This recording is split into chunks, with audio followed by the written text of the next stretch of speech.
안녕하세요. 건강한 의사. 오늘의 꿀팁 알려드릴 한의사 김리네입니다. 배가 하루 이틀도 아니고 한 달, 두 달, 석 달씩 아프면 걱정이 많이 되실 거예요. 그런데 이 와중에 검사를 해봐도 나오는 게 없다 자체가 특징인 병이 있습니다. 바로 과민성 대장증후군인데요. 어떤 경우에 과민성 대장증후군이라고 하는지 오늘 정보 전달해드리도록 하겠습니다. 과민성 대장증후군은 일단은 한 3개월 이상 배가 아픈데요. 빈도는 일주일에 한 번 이상 자주 아프고요. 이런 증상이 좀 오래되었을 때 일단 의심을 하게 됩니다. 그리고 대표적인 증상 3가지 중에 2가지 이상이 나타나는데요.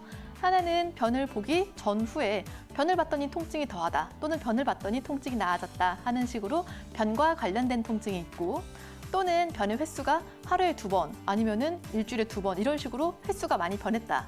아니면은 변의 모양이 바나나 똥이 제일 건강하다고 하잖아요. 근데 방울똥이 나온다든지 아니면 형태가 없는 변이 나온다든지 하는 식으로 횟수가 변화했을 때, 그런데 이게 다른 병으로 설명이 안 된다. 크론병이나 대장염이나 이런 거로 설명이 안 될 때 과민성 대장증후군으로 설명을 하게 됩니다. 자, 이런 병들의 원인은 사실 밝혀져 있지 않습니다. 하지만 영향을 주는 요소들이 있는데요. 자, 영향을 주는 요소들 같이 보실게요. 일단은 당연히 스트레스가 있겠고요. 장 민감성이 있겠고 음식이랑 미생물이 있어요. 근데 이런 요소들이 하나하나 각각 영향을 주는 게 아니라 이런 영향들이 다 함께 어우러져서 영향을 미치거든요. 장이랑 뇌는 원래 평소에 대화를 많이 해요. 스트레스를 많이 받으면은 우리 뇌가 장한테 움직여라, 움직이지 말아라, 음식을 흡수해라, 흡수하지 말아라 라고 신경으로 전달을 해주고요.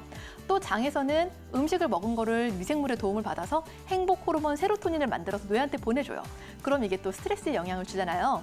이런 식으로 서로 장, 뇌 간의 대화에 의해서 과민성 대장증후군이 증상이 나타나고요.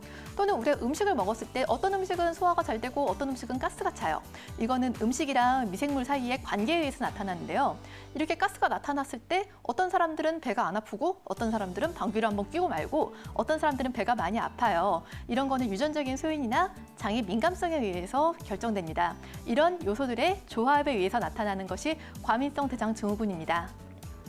그럼 일단 한의원에 오시면은 어떻게 해드릴 수 있을지 먼저 보면은요. 먼저 과민성 대장증후군인지 확인을 해야 되겠죠. 나이가 많으시다, 50대 이후에 처음 발생을 했다, 아니면 자는 데에 증상이 나타난다, 체중이 준다든지 열이 난다든지 출혈이 있다든지 이러면은 크론병이라든지 궤양성 대장염이라든지 종양이라든지 다른 병을 먼저 의심을 해보고 검사를 더 많이 해보도록 권합니다. 아니면 또 증상에 따라서 똥의 디자인이 동글동글한지 아니면 형태가 없는지 이런 거에 따라서 확인을 하게 되고요. 마지막으로 저희가 이제 변증을 하겠죠. 스트레스를 많이 받으시는 분들은 머리가 아프고 눈이 뻐근하고 가슴도 답답한 이런 증상들이 같이 있는 경우가 많고, 아니면 소화기가 허약하신 분들은요, 배가 차고 손발이 시린 증상들이 많이 나타나기도 하고요. 어떤 분들은 이게 수분을 조절하는 능력이 떨어지기 때문에 소변은 많이 보는데 똥은 딱딱해라는 약간 모순되는 증상이 나타나실 수가 있어요. 그리고 또는 피로 증상이 심하신 분들은 어지러우면서 입맛도 없으면서 과민성 대장증후군이 나타나는 식으로 나타나거든요. 그럼 이렇게 변증을 하겠죠. 이제 그럼 치료를 할 때 어떻게 하는지 알려드릴게요. 치료를 할 때, 다음 보실게요. 침이랑 뜸 치료가 효과를 많이 보는 질환입니다. 1,800명을 대상으로 한 연구들을 모아봤을 때 침이랑 뜸 치료가 가스가 많이 차고 배가 아프고 또 설사 증상도 많이 완화를 해줬는데요. 당연히 침 맞으면은 긴장도 완화가 되고 근육 긴장도 풀어주고 그리고 진통 효과가 있으니까 당연한 건데요. 더 나아가서 호르몬을 봤더니 이렇게 했더니 장에서 분비되는 세로토닌의 양과 작용이 적당해지더라 라고 합니다. 또 약치료도 도움이 많이 되는데요. 흔히 염증성 증상에도 많이 쓰이는 바나사심탕이라든지 배를 따뜻하게 해주는 이중탕이라든지 여러 가지 약들이 효과가 있는데 그러면은 혹시 한약을 먹었더니 기분이 좋아져서 나아진 게 아니냐, 아니면 이 약 저 약 다 효과가 있으면은 적당한 약 하나로 다 주면 좋지 않을까 해서 연구를 추가로 해봤더니요. 자, 이런 약들 중에 이 약이 좀 좋은데 해서 환자들한테 많이 드렸어요. 그리고 또 다른 그룹한테는 각자 진단을 해서 약을 드렸어요. 근데 둘 다 증상이 좋아지셨거든요. 하지만 석 달 후에 봤더니 약을 따로따로 드신 분들이 재발이 가장 낮았다고 합니다. 그렇기 때문에 상황에 맞는 처방이 굉장히 중요하겠죠. 그럼 생활관리도 좀 알려드리도록 할게요. 이게 환자분들이 너무 마음 쓰지 않았으면 좋겠는데 과민성 대장증후군을 놔뒀다고 해서 암이 되지 않아요. 또는 수명에 영향을 주지 않아요. 근데 과민성 대장증후군 환자의 중요한 증상 중에 하나가 암 공포증이거든요. 그러니까 아니에요. 그다음에 술이나 커피 이런 자극적인 음식 당연히 피하면 좋겠죠.